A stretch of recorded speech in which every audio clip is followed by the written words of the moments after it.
नई बीमारी जोर पकड़ी हुई है जिसको हमने नाम दिया है जीका वायरस। उसके बारे में आपसे कुछ चर्चा करूं, आपको कुछ बताऊं।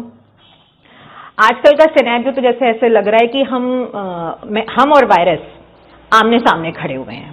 पहले हम कोरोना से हमने जंग जीती, उसमें बहुत लोगों को खोया भी।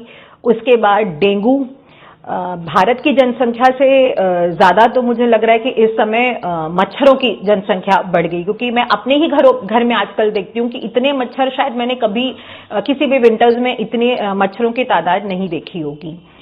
डेंगू जो कि एक इन्फेक्टेड मच्छर से हमें आता है, ये जनरली मॉस्किटो स्प्रेडिंग डिजीज है, जो एडीज स्पीशीज होती है मॉस्किटो की, मच्छर की, उसी से ये हमें मिलता है। जब ये मच्छर पर्टिकुलरली इस वायरस से इन्फेक्टेड होता है और वो मच्छर हमें काटता है तो हमें डेंगू होता है। और उसके लक्षण जैसा कि आप सभी जानते हैं कि बहुत तेज बुखार आना और हाथ पैर के जोड़ों में दर्द, हड्डियों में दर्द, मांसपेशियों में दर्द, और जो एक और सीवियर उसका रूप होता है, अटैक होता है डेंगू का, वो कि हमें बॉडी पे रैशेस दिखते हैं, जिसको हम लोग लालिमा कहते हैं या खून के धब्बे जैसे कहते हैं, जिसको हमारी लैंग्वेज में कैपिलरी हेमरेज कहा जाता है, जो अल्टीमेटली इंटरनल ब्लीडिंग में चेंज हो सकती है। तो ये डेंगू का एक खतरनाक। फिर इसी डेंगू के ही मच्छर से जो मच्छर डेंगू फैलाते हैं वायरस का, उसको कहते हैं जीका वायरस। सेम स्पीशीज होता है, सेम मोड ऑफ ट्रांसमिशन होता है, बस नाम बदल गया है, वो है जीका वायरस। जीका वायरस के साथ जो सबसे बड़ी दिक्कत वो ये है कि ये इनके फैलने का तरीका पर्सन टू पर्सन ये डिफर करता है। मतलब अगर एक कपल है, हस्बैंड वाइफ है या पार्टनर्स है, सेक्स पार्टनर्स है, तो ये फिजिकल रिलेशनशिप के थ्रू भी फैलता है, ब्लड ट्रांसफ्यूजन के थ्रू भी फैलता है, बट उसके केसेस हमें कम देखने को मिले हैं।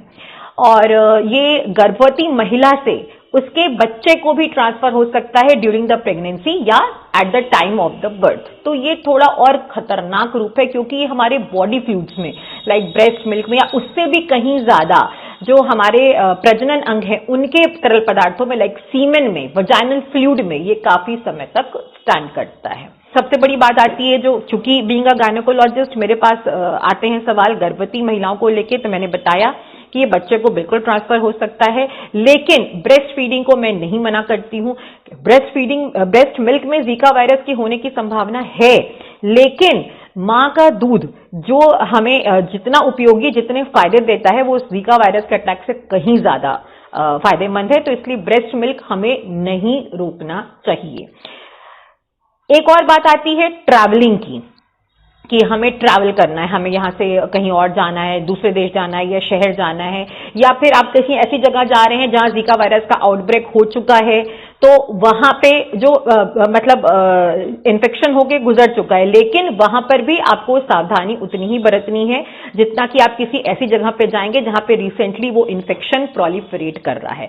तो आपका ट्रैवलिंग का एक प्लान होना चाहिए, और उस प्लान में जो सबसे पहला पॉइंट होना चाहिए वो है आपके डॉक्टर से आपका कंसल्ट होना। अगर डॉक्टर आपको सलाह दे तभी आप किसी ऐसे जगहों पे ट्रैवल करो, तो आपकी ट्रैवलिंग का एक प्लान होना चाहिए। नहीं आता, अगर गर्भवती महिला को डेंगू होता है तो सिम्टम्स वही कॉमन सिम्टम्स हैं, आपका बॉडी एक होना, आंखों के पीछे का दर्द वो होना, रैशेज होना, हाई ग्रेड फीवर होना, जोड़ों में दर्द होना।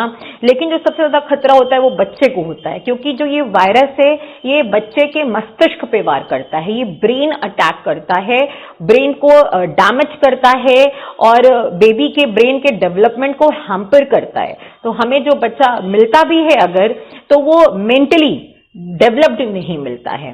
डाइट, तो जो एक गर्भवती महिला का डाइट प्लान होता है वही डाइट प्लान। मच्छरों से कोई बचाव के लिए कोई डाइट प्लान नहीं है। मच्छरों से बचाव के सिर्फ इतना है कि हम अपने आप को मॉस्किटो से कितना प्रिवेंट कर सकते हैं via artificial methods, via external methods.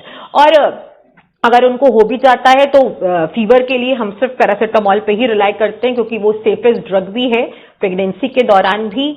और ड्यूरिंग द बर्थ मेन हमारा जो होता है वो है बेबी के ऊपर ज्यादा ध्यान रहे। हाँ, सपोर्टिव ट्रीटमेंट के आधार पे बकरी का दूध या फिर आजकल और नारियल पानी तो बेसिकली आपकी बॉडी को हाइड्रेट करने के लिए होता है, क्योंकि इसमें जो सबसे पहली समस्या हाई ग्रेड फीवर, और वो ले जाती है किधर, डिहाइड्रेशन, आपका फ्लूइड कम होने लगता है। तो उसके लिए हम पेशेंट को फ्लूइड डाइट पे लाते हैं कि वो नारियल पानी खूब पिए, जूसेस खूब पिए, कीवी खाए, ड्रैगन फ्रूट्स खाए, वो बेसिकली हम उसके लिए करते हैं कि बॉडी हमारी हाइड्रेट रहे, डिहाइड्रेट न होने पाए। वो सबसे पहले मैं पॉजिटिव रहने को बोलती हूँ, क्योंकि इस समय मूड फ्लक्चुएशंस बहुत होते हैं, और जो पहली बार प्रेग्नेंट होती हैं, पहली बार जो माँ बनने जा रही होती है, उनके अंदर तो तरह तरह के सवाल, तरह तरह की घबराहट, छोटी छोटी चीज पे वो घबराने लगती हैं। तो सबसे पहला चीज जो मैं उनको बोलती हूँ वो बोलती हूँ पॉजिटिव रहो।